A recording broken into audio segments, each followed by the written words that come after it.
Satu pekan setelah Hari Raya Idul Fitri 1440 Hijriah, harga daging sapi mulai perlahan turun, di mana saat ini dijual di harga Rp130.000 per kilogramnya.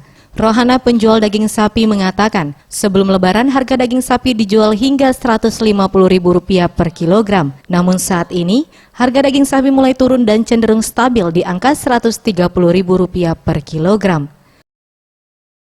Daging lebih-lebihan, banyak, tidak kekurangan, cuman mahal, sepi mak ini.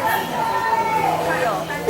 Jadi kalau misalnya belanjanya mahal kita dan jual itu mahal itu kalau tidak habis ya akan balik ke. Sampai di mana nih, Nyai? Di